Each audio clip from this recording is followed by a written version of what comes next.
And welcome. Welcome, welcome. Okay, this is unmuted. Welcome to this fourth live on this subject, the art of intention. Thank you for all your messages. I will just, as I am thanking you, rearrange and let people in. Welcome. Thank you, everybody. Welcome, everybody, if you would like or in replay. And thank you, everybody, also, if you like or in replay. I know there's a big, huge demand on our time these days. So I am particularly pleased and grateful for you choosing to spend time in this conversation. So, fourth live session. So today I would like to take the opportunity to, first of all, just wrap up maybe some of the thoughts and these ideas, which were presented in the first three sessions. Do a little very quick recap.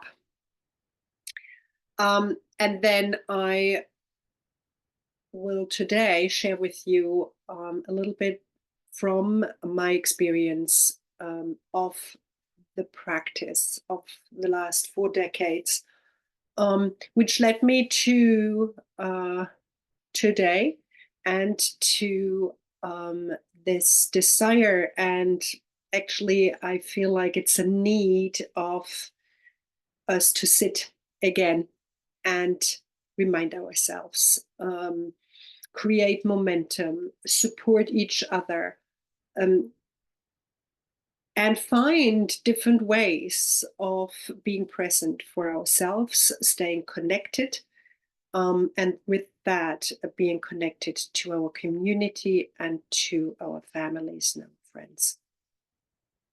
So let's go straight into it.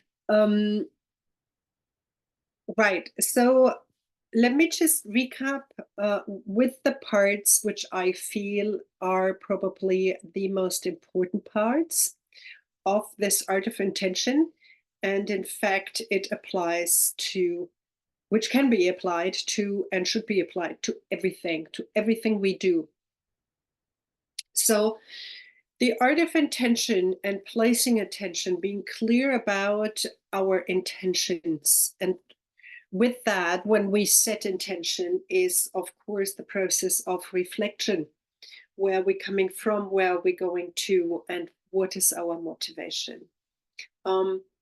Is, I think, should be a natural, but more and more I notice that because things move so fast and there's so much happening that we get to be engaged in activity, in practices, in thoughts, in beliefs so fast. And it's almost like absorbing what is around us, letting us being carried with it. And some of it is because we trust the people. We trust the community, we trust the source, we trust the people who speak, who engage, who motivate, who are we with, the people we are with, and we sit in circle or we listen to. Sometimes we feel that this is how it's done. Society does it, so I participate. Sometimes we don't get the time to question it. Sometimes we know that questioning it is going to be a little uncomfortable. Might challenge us to take a position, might separate us from mainstream, whatever your mainstream is. And so it is big. And with all of the influences and the noise and the demand on our attention, there is today the times we have to really truly sit in our own presence, in our own wisdom, and connect to the way we hear, the way we speak, the way we communicate with that wisdom. Those times are shorter and shorter. And so, with that, the opportunity to develop and maintain a sense of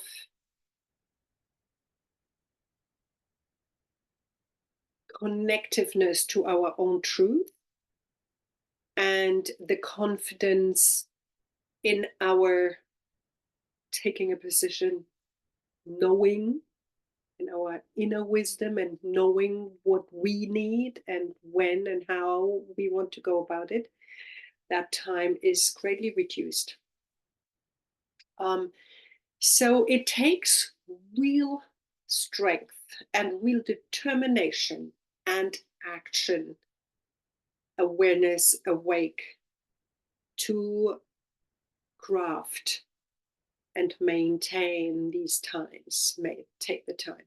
And here we are. I'm going to repeat the couple of most important elements of these building a structure and a foundation of a practice of intention and being present. So first of all, we said create yourself a space which is accessible to you, which is inspiring to you, which is visible to you. This altar space, this sacred space, this billboard, this space of communication, so that you be reminded and in a way also inspired and carried that you have interaction with that practice and that it isn't only happening in your mind. I find that greatly helpful. Then we said make time for regular practice. And I am saying daily, daily, daily, daily. Knowing that, yes, daily means probably 5 out of 7 and sometimes less. But when we have the intent for daily, then there's enough regularity which we can maintain, which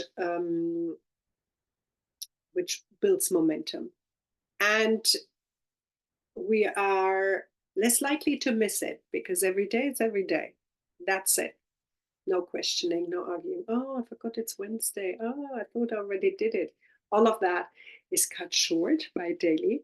And of course, for the momentum, it is absolutely essential. So space, daily commitment, creating time in which we can align ourselves with our intention, with our reflection. And then let's make goals. Let's make goals of, let's make the minimum attention we give it. That is that minimum practice, which I was talking about, on an everyday level, which is just not negotiable, which you know you're getting up and you're doing it, just like you get up and brush your teeth.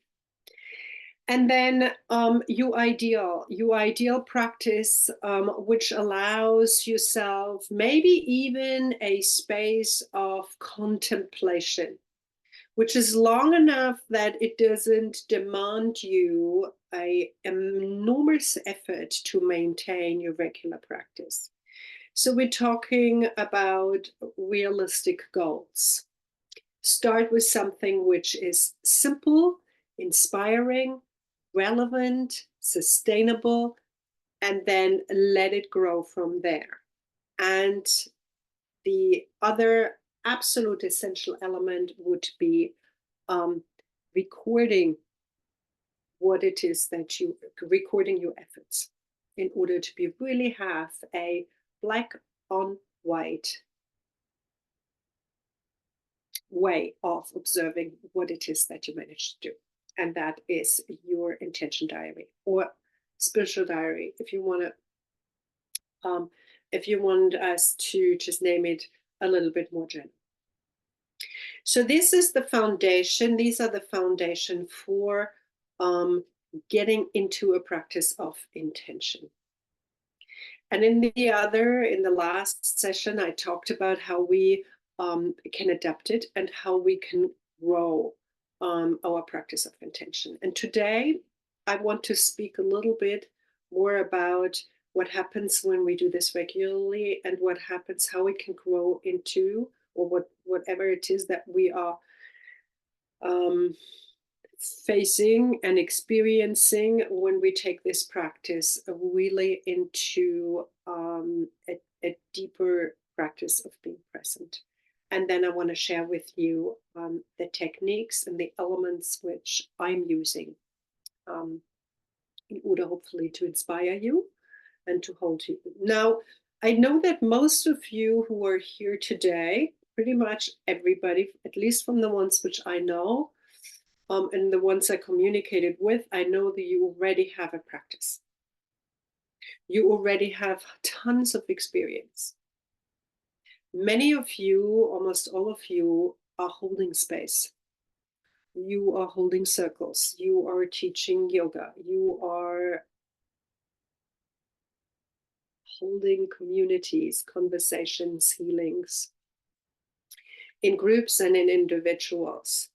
And those of you who are not actually doing this for a living or, on a regular basis, I know that you have this position in your family, that you are the person who holds the space in your family. So being present, being nourished, being inspired, creating momentum is essential for us to be able to share with others and to be present in the way that we are holding our space and we holding our medicine.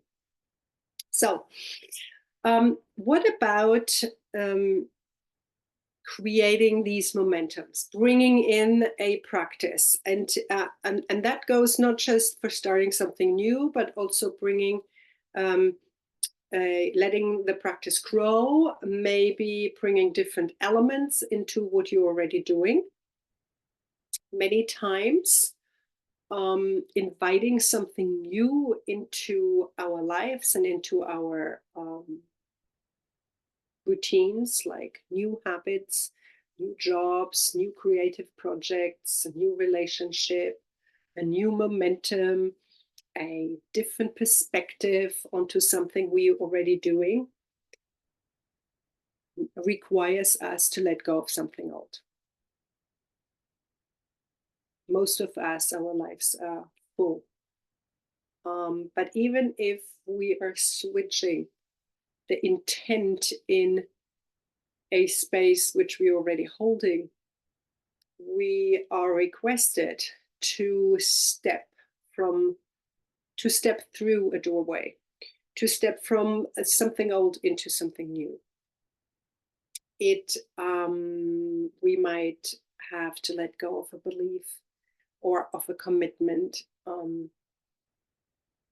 We might have to let go of something which takes time away from us, or which draws and demands some of our creative energy, which we need in order to step into that something new.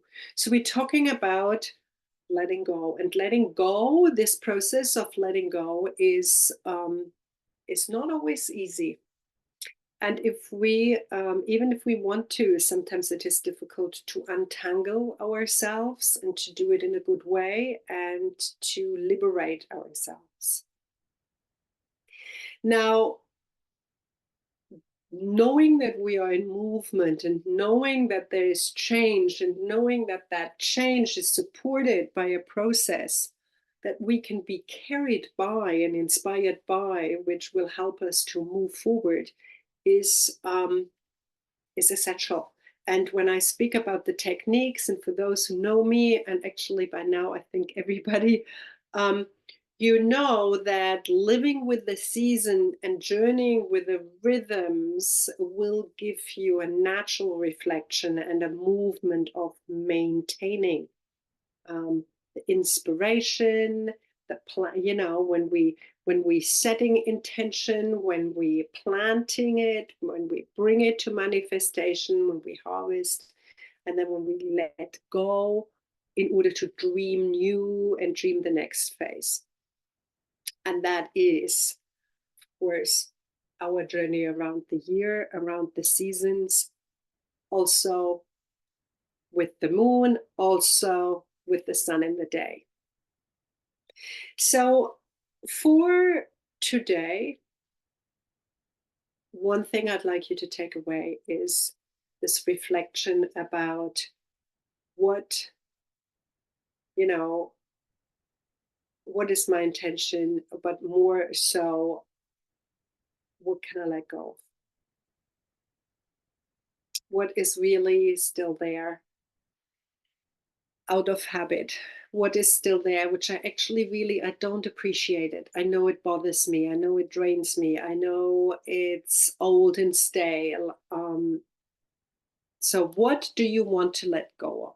And I'll ask you these questions because we're also in that time of the year when we want to make space, because we now want to rebirth our new dream. We want to go into dreaming state to really tickle up this spark of inspiration for our new cycle. And so here are the questions which you can ask yourself going into that new cycle. If you are before the solstice, the winter solstice, this is it. If you are listening to this before the new year, this is a good reflection. If you are in any position where you would like to start something new, this is an essential reflection to ask yourself. What do you want to let go of? What am I willing to let go of? And what is hard to let go of? And what am I scared to let go?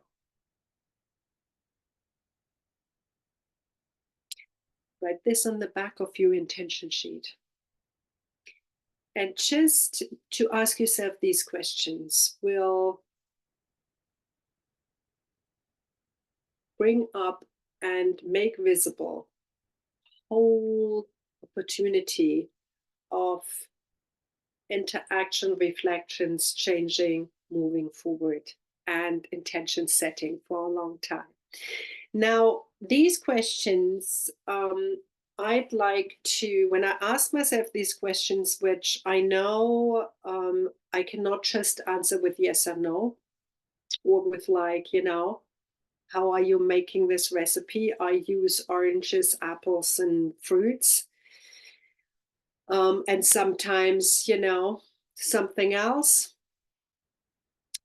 Then what is really good to do is to allow yourself to call this question up for a couple of days, to split it down, to say, okay, I am looking at this and I'm just writing what comes in first, my first idea, my first feeling, just writing it down, brainstorming, even if it sounds silly and not a lot or not really anything. And then you can also make time to what is generally called as meditate on it, meaning sit with the question a little bit longer and see what wants to come up. Ask yourself these questions over a period of a week, every day. Maybe split them up. Think of like, what is it that, what do I want to let go of? And then think, what kind of feeling does that awaken in me? And then look if it fits into, am I willing to let it go and let it go? Is it hard? Is it scary? And you might order it in that. When you're thinking of your dreams, when you know what it is that your intention is, that you really are aligning your heart and you go, I would really like this. My intention is really to be better in this, or to advance in that, to discover this, to make more time, whatever it is. And then think, what would it take? What's the first action I can take in order to get there? And then think, what does that make me feel like? Um, in in one of my journey circles, someone is working with this clarity of like, I am saying what needs to be said. This is her intention. Even more, oh, it's more than an intention, but it's like I really like that aspect. Saying what needs to be said. It's this swallowing what I want to say and need to say is done with. She said, this is it. I'm done with being silent to or stopping myself from saying what needs to be said. And so this is a whole process because in this case, she's not used to doing it. And she, just by that intention, she becomes aware of how many times and how many different positions in her life she has stayed quiet. And with that also limited of how much of her wisdom she can actually share and how she can hold space for others to step into, because you're withdrawing, you are not saying what you want to say, you're making compromises. So stepping into this intention actually is scary, is hard. She wants to do it, but how? What are people going to say? How are people going to react? How can I say it in a good way? Am I upsetting people? Should I be holding back? All of these questions which come, okay? That's one of the examples. When you have an intention, sometimes automatically you will ask yourself, or what comes up will be helpful to ask yourself, what do I want to let go of? What am I willing to let go of? What is hard and what is scary? And how can I navigate? So articulating for ourselves what can be released to make the space for what we want to invite is a huge part of the process of transformation and committing to our intention and our visions. So this pretty much wraps up the actual practice of the art of intention. Our foundation, placing our foundation, working with the techniques and the presence of ourselves into reflection and creating the space in which we can really work with intention in a good way, and then stepping into the actions we need to take in order to move into living our intention and manifesting that which we are calling in through setting this intention. So now I would like to speak to you just a little bit about the techniques which I use and the experience I have with them. So I spoke to you about the natural rhythms. And in the previous videos, I mentioned it a couple of times. I call it the wisdom of the seasons as we move with the seasons. But these rhythms of nature, which we have available to us, are there in order for, in my point of view, are there, of course, to hold us, to encourage us, to support us, and to teach us. Now, the rhythms of nature, they're just there. This is reality. This is what we live. This is our matrix. This is what accompanies us. It's what holds us. It's like what is within us. We are part of that. So through our contemporary life, we have become, or we imagine us, or we pretend to be somehow an observer. Yes, we all live on this earth, but somehow we have a feeling often through the way we have created our life that we are somehow um, detached from it. We're not 100% part of it.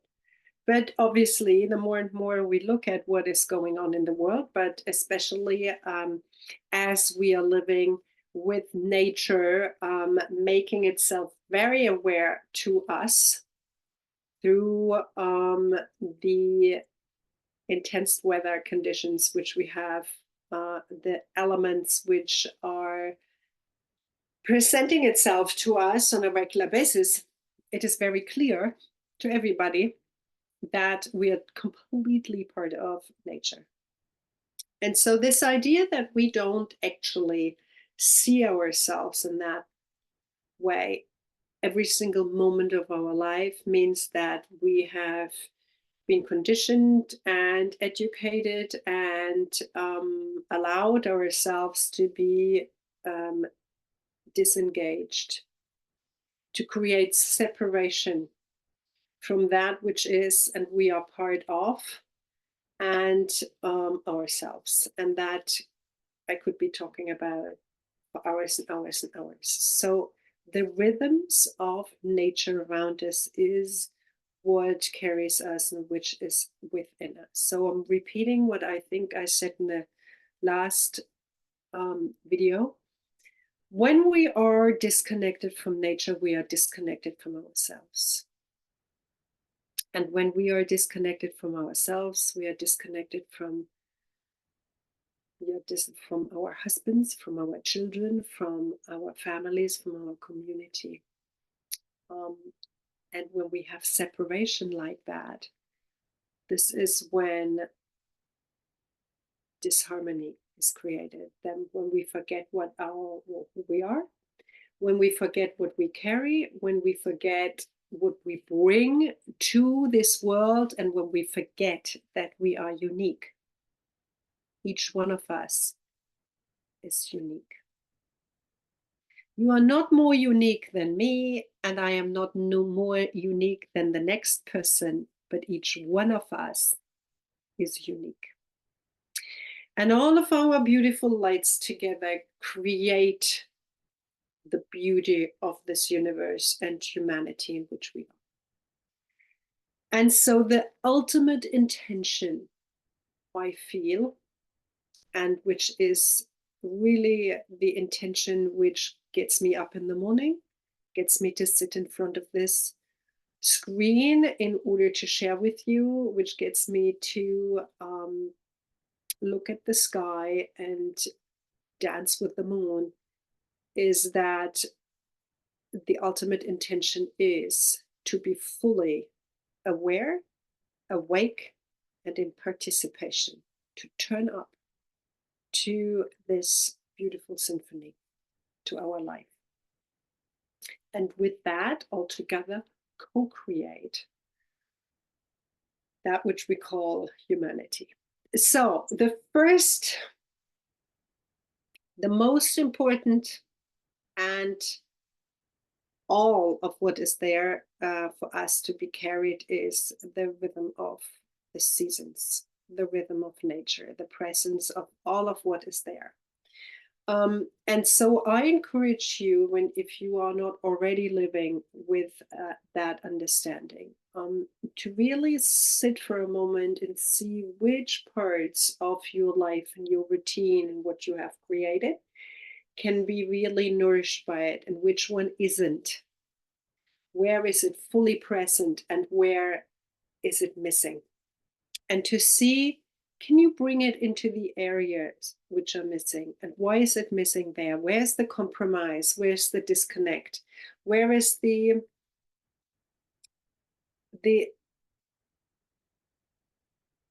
lack of alignment, if I can say it like that, to the nature? the nature of who you are. And start with your intention on that. So I invite you, as a practice of intention, begin with one intention to celebrate the presence in your life of the beauty, the generosity, the love, the joy. Wherever that is most present, celebrate it. That's your intention, that every day you get up and you dance with joy because you are alive and present with the sun, present with the moon, present with the animals, present with the crow who flies by your window, the spirit of the flowers who's there, the rain with which you dance. And you know that your most precious community, which is never letting you down and always present for you, is that community of nature and all that is there, all the elements, all the directions, all the animals, all the plants, the sun, the moon, and the earth on which we stand. And this goes for anybody, anywhere. If you are in the country, if you're in the city, be aware of that. So that is the first presence there is. And then we go to take it on, and then we go to really take it into expansion of celebrating the community and allowing ourselves to, so that first community we have is the one with nature, us being part of it, all of my relations, everything which is there, which will be there every single day you get up, the sun will shine. The sun will rise and it will set. It doesn't matter where you are or what you're doing, it will rise the next day too. So then the next part is really to make time for larger reflections. And for that, in the practice, the way I walk my path and being connected to nature like that, what is most inviting to me is what is all around us every day. So that movement of the sun, which is marked with the presence of the sun in the sky, which is marked with the solstices and the equinox. Those are the times which yes, it is in my heritage, but the way I walk, these become my days of reflection, contemplation, celebration. So as I am carried by this movement and by these rhythms, I am turning up, I am honoring, I am available, and I am nourished by the presence of these four major parts. And I don't want to go too much into the teaching of the pagan medicine wheel or the Celtic medicine wheel, which is the one I'm following. But I think by now I know around my reality, everybody talks about solstices. Everybody talks about Yule and Beltane and Samhain and these moments of celebration. Why? Because these allow yourself to be the moments of creating time around them, of saying this is a time in the year which holds a particular energy, which are major points. So the solstices are either, the moment of the longest day or the shortest day. The equinoxes, of course, are the moments in between, which hold complete balance and allow ourselves to really be free and in suspension and access of all of the information from the same points. Beautiful, energizing. And each one, of course, carries the center point of the season. Now, for some people start spring with the spring equinox, and they start winter with the winter solstice. I don't. in the teaching I follow, these become the height points. For me, solstices is either the middle of summer or the middle of winter.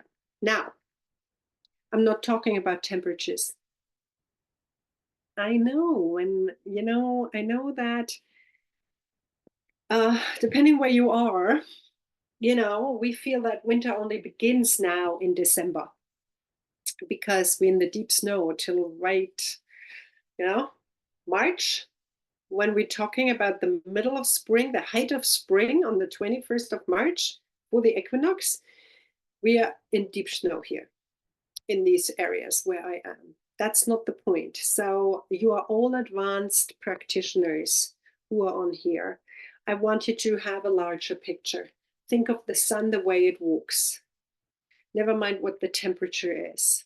And we can adapt with that and we work with that. But the idea is that we allow ourselves these moments to just stop, to celebrate what we have, to honor all of the abundance of nature which is around us, with the presence of the sun, with the presence of the moon, with the presence of the night, the darkness, and all that sacred elements which that offers to us. And we create around that the time of reflection. And for setting intention and being present and being really engaged and being awake and being intentional. And with the intentional being, we become steward of our lives, and we craft our destiny. And we are choosing what we call in, and we are choosing the way we will walk in our lives. So the equinoxes and the solstices, you can use any other day, whatever works for you. I'm not saying that is ultimately there. You have to, but for me personally, it makes total sense. So the solstices and the equinoxes, I create around them a celebration time. I know that I will take time out for myself to sit. In preparation, there will be contemplation, there will be questioning, there will be intention. And as we come up and when we are here, there will be a celebration of some sort. You can do this by yourself in the bathtub with a candle and your reflection. You can do a visualization, you can do a journey, shamanic journeying. You can do a meditation. You can do a big, huge supper with all of your friends and your family, celebrating your community. You can go by yourself in the woods and be the hermit.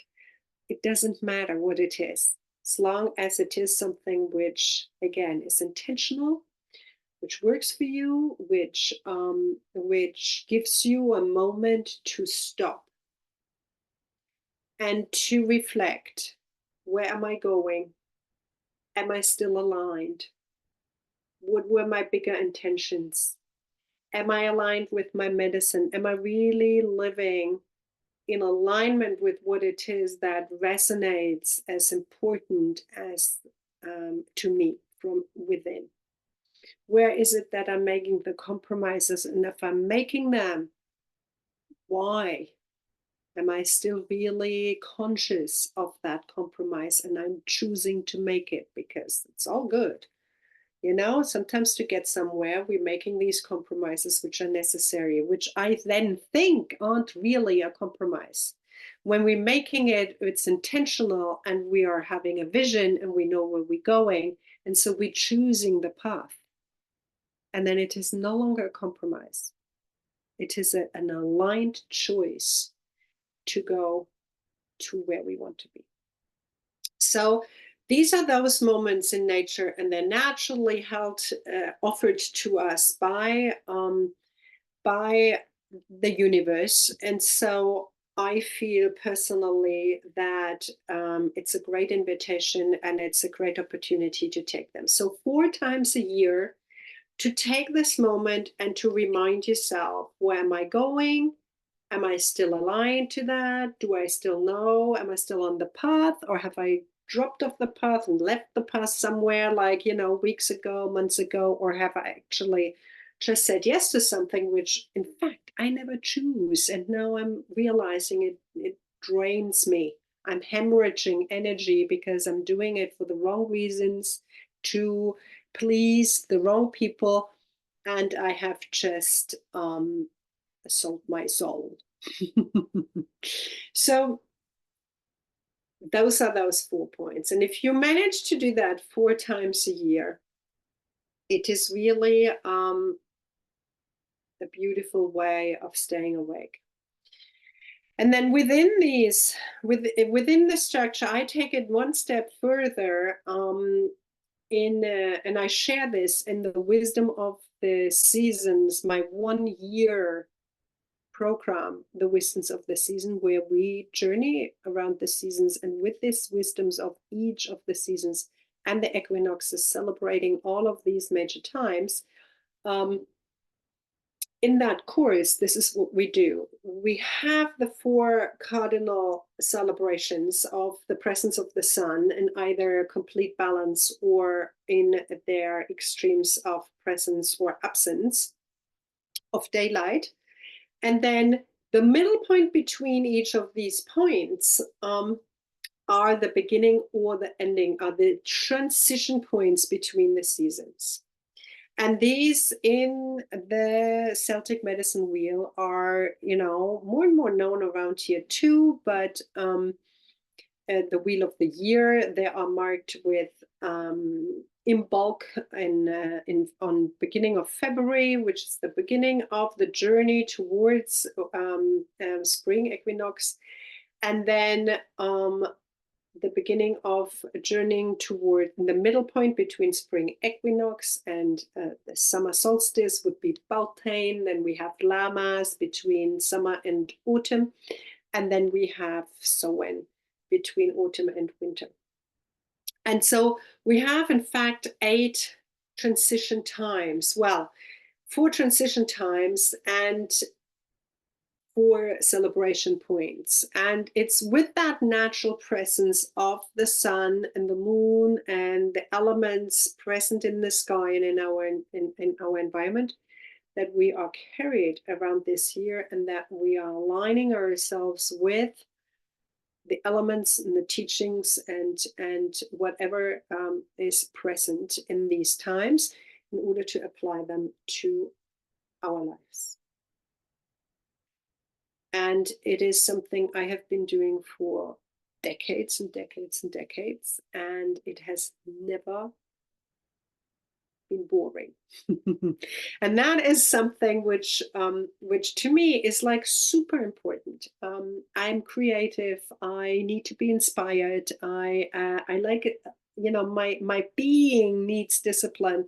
But if I'm like on the same thing, which I did for years, meditating from a yoga point of view, getting up in the morning, meditating half an hour, and do that every single day, all the time, always the same thing. At some point, my mind goes dull. It's either that I absolutely resist it and it irritates me, or that my mind just goes like, yeah, this is very nice, but actually I'm meditating, but I'm not present. And neither of that is really helpful. So for me to really be able to get inspired by the presence of the elements, the different spirit guides, the presence of the sun, and all of the elements which are there in that journey around the season is something which keeps me awake and keeps me engaged, keeps me asking questions, and also teaches me about how I live through them in a personal way. And so what challenge is for me there when I am dancing with the fire? How does the fire work with me? How is summer there with me? How are all the elements in? How am I taking my space? How I'm rooting myself? How I'm going into manifestation? How am I able to hold manifestation and stand with the commitment? How good am I in letting go? How good am I in sitting awake in the sacred dark and being present with the dream of my soul? And how well am I navigating, seeding my dream and then nurturing it into a plant, protecting it from storms and late frost in spring, which might be might be manifesting as certain emotions and parts of my character, which are threatening my new beginnings and new ideas which I have, all of these kind of things. And I find it deeply stimulating. And it doesn't matter how many times I do it, it is never boring.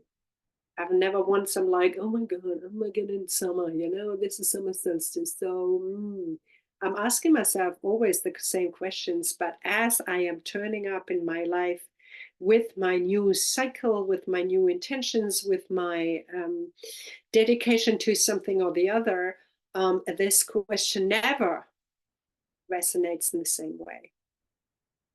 And this is the beauty of it. This is the simplicity, which I love.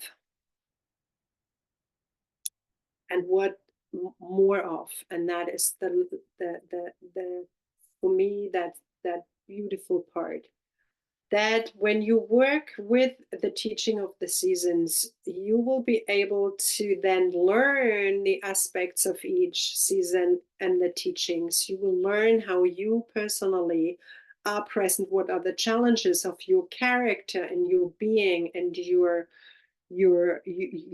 own way of holding yourself. What's the challenge when I'm in spring, when I'm beginning new things? Am I always present? Am I too fearful? Am I whatever? And so when some part of your life finds itself in a position of new beginnings, let's say you have a new job, then you know how you work springtime. You know what the challenges for you are when you are engaging in seeding something new into your life, and you can accommodate yourself and accompany yourself through that process by wisdom from within and knowing who you are and what support you need and how you will turn up. And that goes for all the other seasons too. You will be able to look at your life and say, my relationship is in winter time, so let it sleep, nurture it.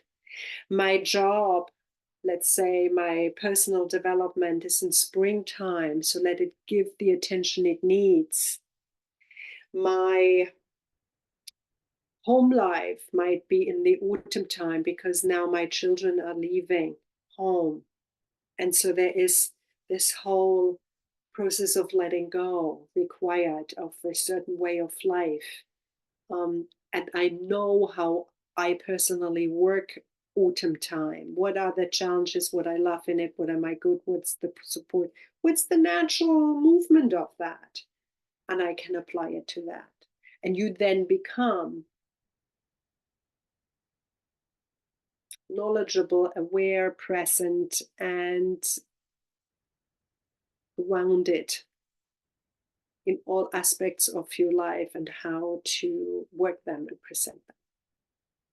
And this to me is being connected to the seasons, being connection with nature, seeing my own nature as a reflection of knowing that what is without is within, and knowing that when I shift, my world shifts. And that's why I love it. So if that speaks to you, stay tuned, be in touch with me. I share a lot of it in my posts and my little groups.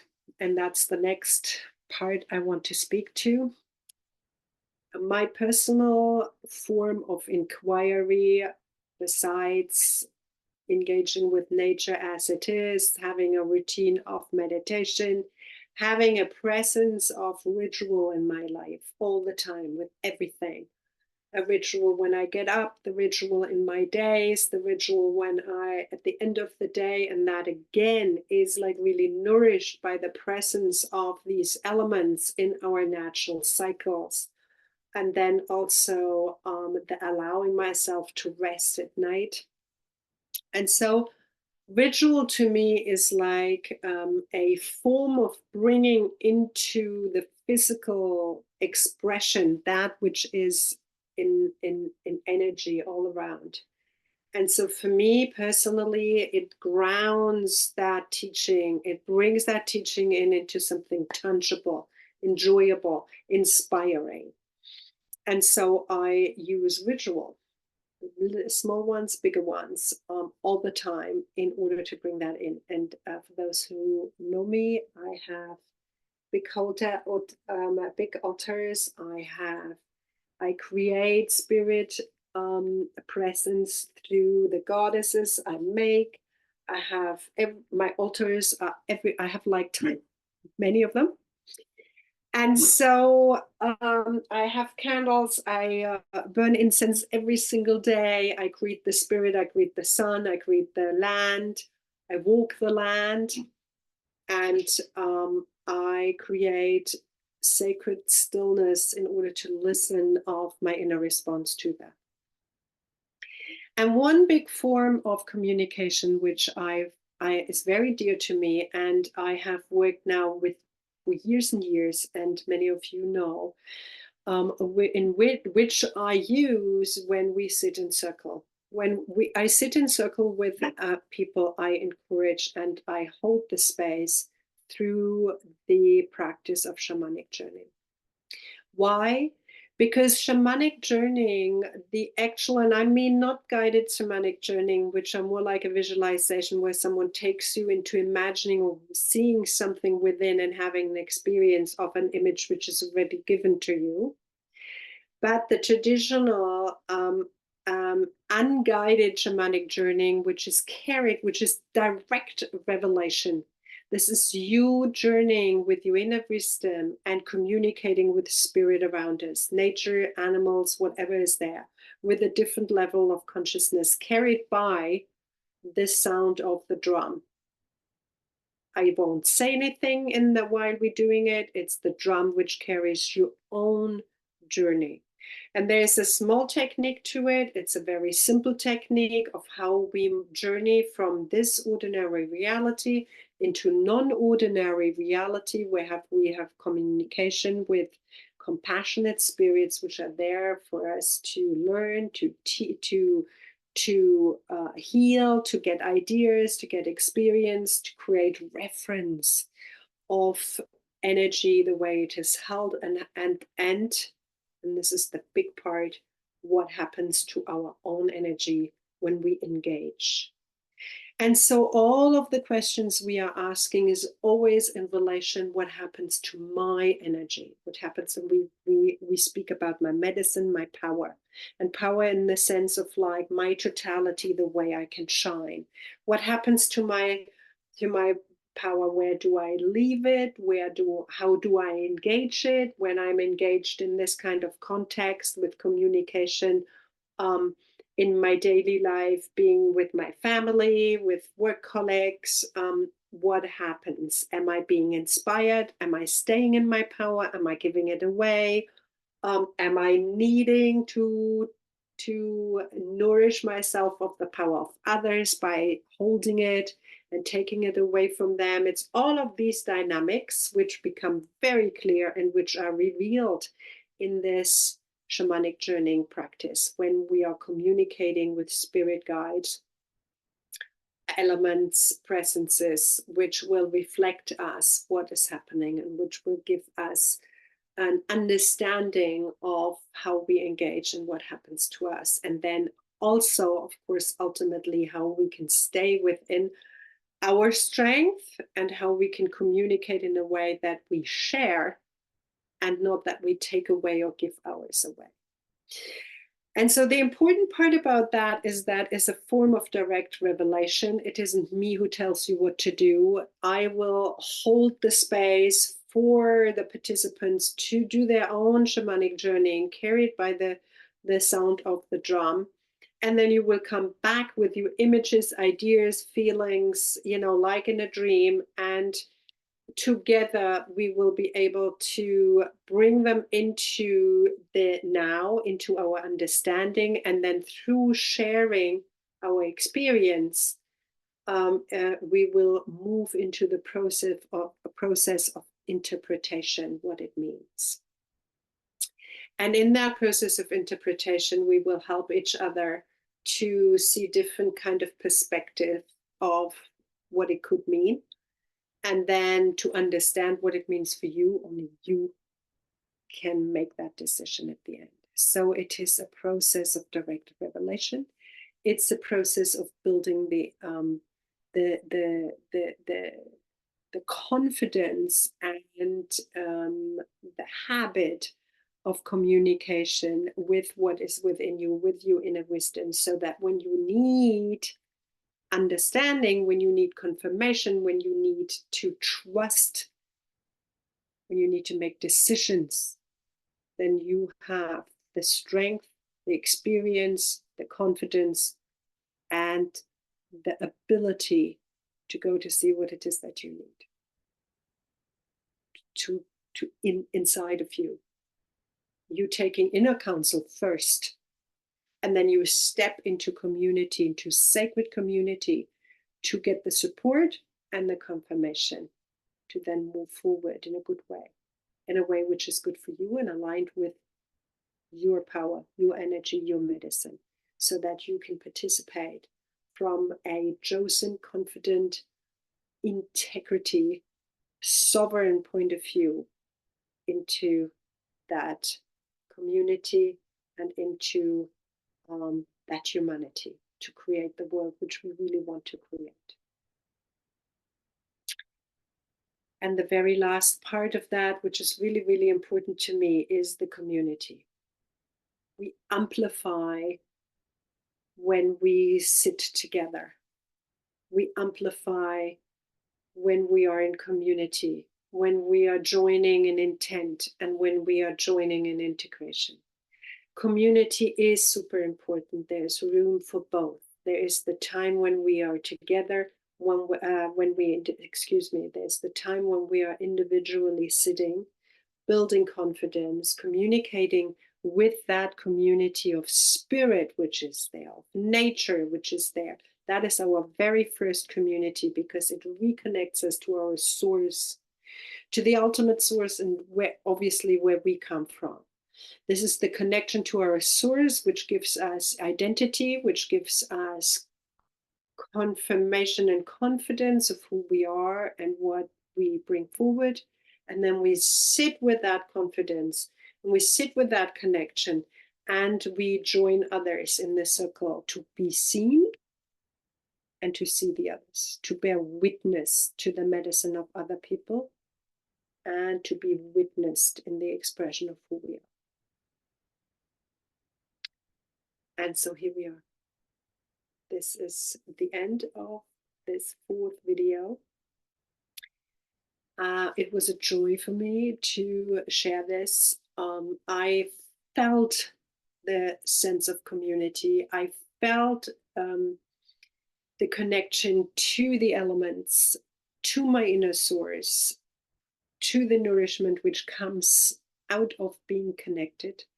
And I felt the presence of each one of you who is listening to that, even in replay, that sacred community which witnesses on each other and being witnessed. And for that, I thank you. I thank you for the time. I thank you for your presence. I thank you for being interested enough to sit in conversation. I'd love to hear from you. I'd love to see you in circle. I'd love you to be in conversation with you. So I wish for you that these inspirations will take root in your own practice, which bring forward this beautiful expression of who you are, and nurturing your practice and bringing forward, helping you to really step forward with that light you carry, so that we're together. We are creating this this beautiful celebration of this universe around us.